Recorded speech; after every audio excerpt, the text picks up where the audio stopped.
Assalamualaikum warahmatullahi wabarakatuh. Perkenalkan, nama saya Selvi. NIM 2020 A1A015, Prodi Pendidikan Bahasa dan Sastra Indonesia, Fakultas Keguruan dan Ilmu Pendidikan, Universitas Muhammadiyah Mataram. Di video kali ini, saya akan menjelaskan materi tentang statistik pendidikan. Yang pertama, statistik deskriptif merupakan bidang ilmu statistika yang mempelajari cara pengumpulan, penyusunan, dan penyajian data suatu penelitian. Statistik deskriptif ini bagian dari ilmu statistik yang meringkas, menyajikan, dan mendeskripsikan data dalam bentuk mudah dibaca sehingga memberikan informasi tersebut lebih lengkap. Statistik deskriptif hanya berhubungan dengan hal menguraikan atau memberikan keterangan-keterangan mengenai suatu data atau keadaan atau fenomena. Dengan kata lain, hanya melihat gambaran secara umum dari data yang didapatkan. Statistika deskriptif juga metode-metode yang berkaitan dengan pengumpulan dan penyajian suatu data sehingga memberikan informasi yang berguna. Di dalam statistik deskriptif ini juga ada contoh paling dekat dengan kehidupan sehari-hari kita, yaitu perhitungan IPK atau indeks prestasi kumulatif. Bisa mengetahui IPK mahasiswa, pihak kampus terlebih dahulu mengumpulkan poin data yang dibuat melalui banyak pilihan nilai kelas dan ujian. Kemudian poin data tersebut mengambil rata-rata dan menyajikan gambaran umum tentang performa akademik mahasiswa. Meski terdapat gambaran umum, perform akademik mahasiswa IPK tidak memprediksi kinerja masa depan atau menyajikan kesimpulan apapun. Dan di sini statistika deskriptif bekerja menyajikan gambaran umum dari rata-rata kumpulan data namun tidak memberi kesimpulan tertentu atau prediksi masa depan atau probabilitas. Yang kedua, statistika inferensial, yaitu jenis analisis tingkat lanjut yang melibatkan pengujian, hipotesis, dan interval kepercayaan. Pemanfaatan statistika inferensial digunakan untuk membuat kesimpulan serta melakukan estimasi untuk nilai populasi berdasarkan data sampel yang ada, baik yang diambil menggunakan probability sampling maupun non-probability sampling. Hal ini membantu untuk menilai hubungan antara variabel dependen dan independen. Tujuan inferensi statistik untuk mengestimasi ketidakpastian atau variasi sampel terhadap sampel. Komponen yang digunakan untuk membuat inferensi statistik adalah ukuran sampel, variabilitas dalam sampel, ukuran perbedaan yang diamati. Dan ada pun contoh statistik inferensial, yaitu dalam sebuah catatan kelulusan yang telah dilakukan dalam 5 tahun di sebuah SMA menunjukkan hasil bahwa sekitar 73% di antara SMA dapat lulus dengan tercapai nilai yang menuai bentuk statistika inferensial dari industri di atas, yaitu menilai numerik 73%. Jika berdasarkan hal tersebut, seorang siswa dapat menyimpulkan bahwa peluang dirinya dapat lulus dengan nilai yang memuaskan. Nilai tersebut adalah lebih dari 70%. Maka siswa tersebut telah menerapkan statistika inferensial yang dimiliki sifat tidak pasti atau hanya sebatas peramalan. Yang ketiga, populasi.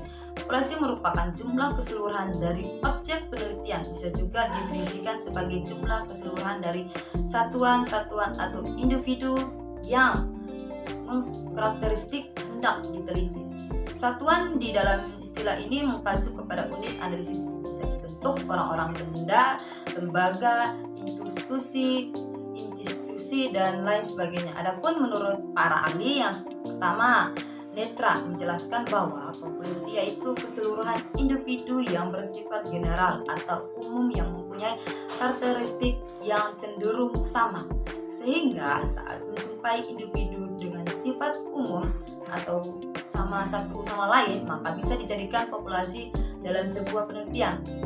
Sedangkan menurut para ahli yang lain atau oleh Sugiono, populasi ini juga mempunyai wilayah generalisasi yang terdiri atas objek subjek yang memiliki kuantitas dan karakteristik tertentu yang ditetapkan oleh peneliti untuk dipelajari dan kemudian ditarik kesimpulannya.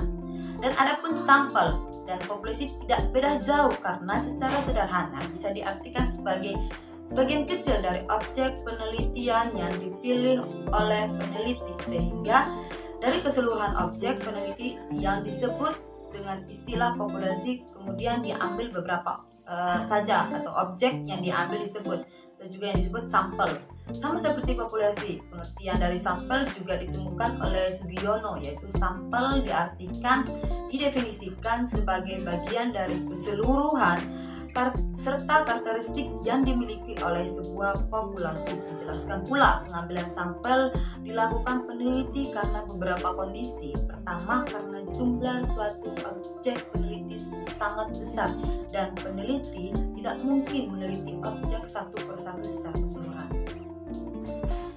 Dan kedua, bertujuan untuk mempelajari objek peneliti dalam skala kecil yang kemudian diberlakukan kepada keseluruhan objek penelitian, sehingga bisa memanfaatkan waktu sebaik mungkin karena tidak perlu meneliti objek yang jumlahnya terlalu banyak dan karakteristiknya terlalu beragam, sehingga meneliti dalam mengambil sampel dan mengutamakan bagian dari populasi yang masih bisa dijangkau atau yang sangat mungkin lebih mudah untuk dijangkau. Misalnya saja melakukan wawancara terhadap populasi, maka peneliti bisa memilih objek yang bisa diwawancara karena tidak terlalu sibuk dengan aktivitas lain.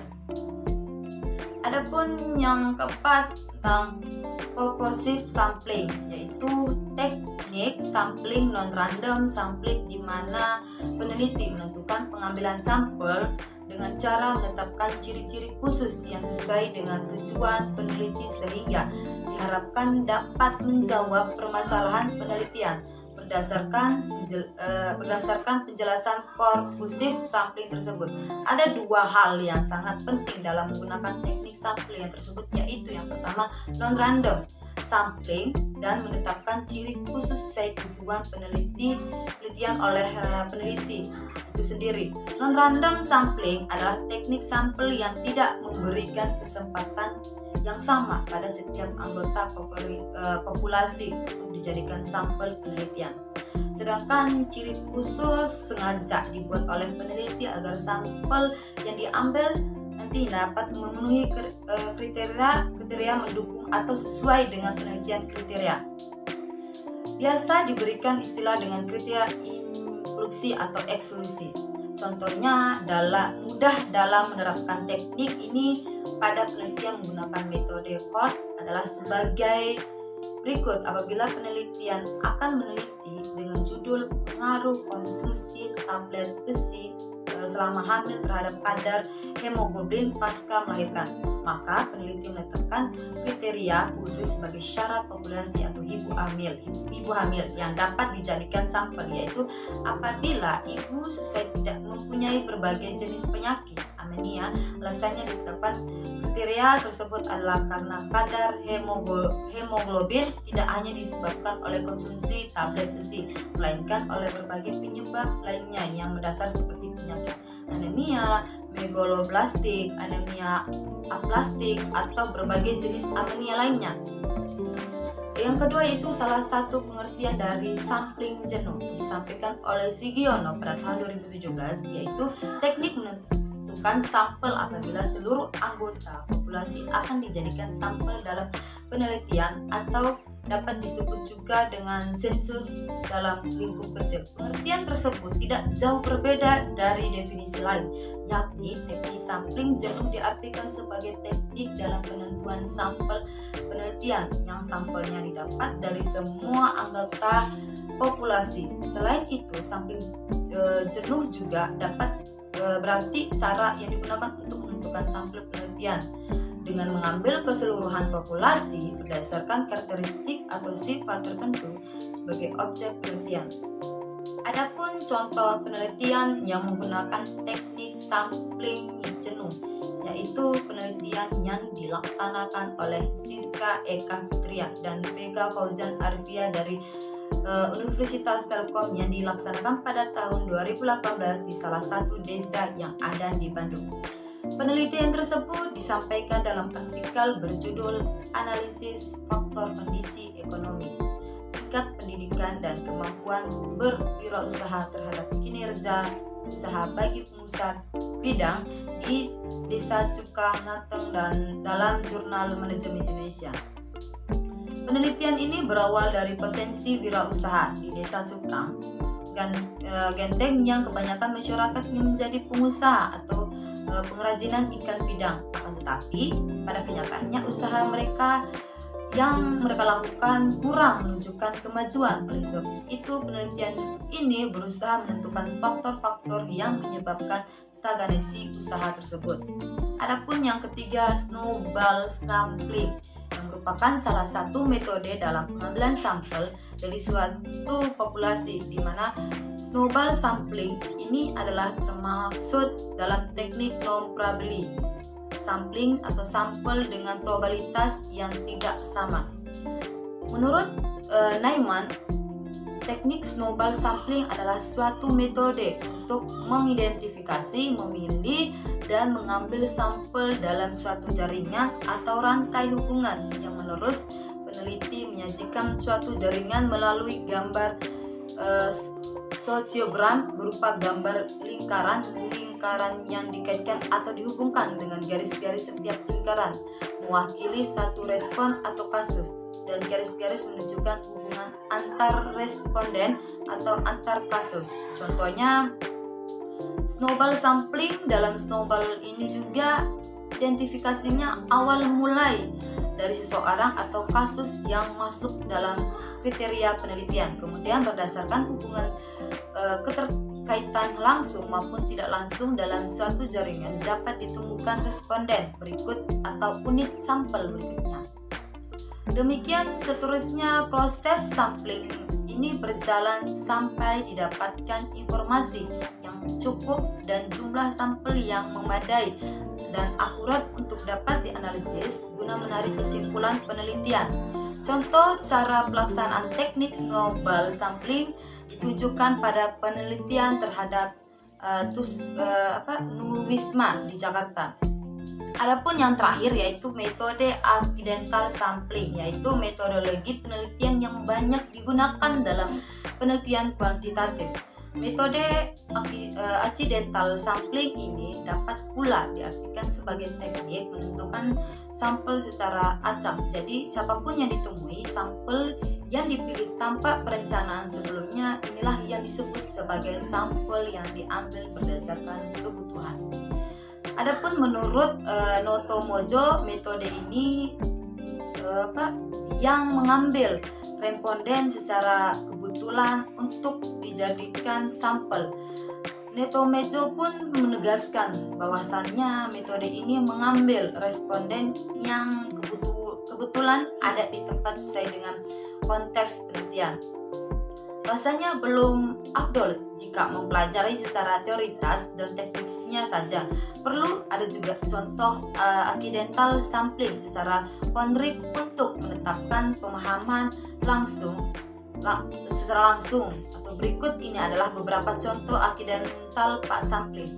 Penelitian mengangkat permasalahan tentang relokasi penjual kaki lima di Malioboro yang pindah di tempat khusus penjual kaki lima di sana, sehingga di sepanjang trotoar Malioboro sekarang menjadi lebih sepi. Seorang mahasiswa juga sedang melakukan penelitian tentang pengaruh makanan siomay legendaris di Mandala Krida. Kenapa siomay di sana selalu dikerumuni atau pembeli? Maka peneliti pun mengambil sampel secara acak, memilih beberapa pengunjung sebagai sampel penelitian. Maka penelitian hanya akan mengambil sampel secara acak yang ditemukan di universitas tersebut. Untuk meminta data di kota Sukamur hari ini atau kapan hari pertama kali menempati pasar baru, di mana beberapa tahun yang lalu banyak penjual di pasar baru menentang ide pasar tradisional. pasar baru menjadi pasar modern. Sudah hampir 2 tahun penjual dan pembeli pasar tradisional dialihkan di Desa Sukamaju.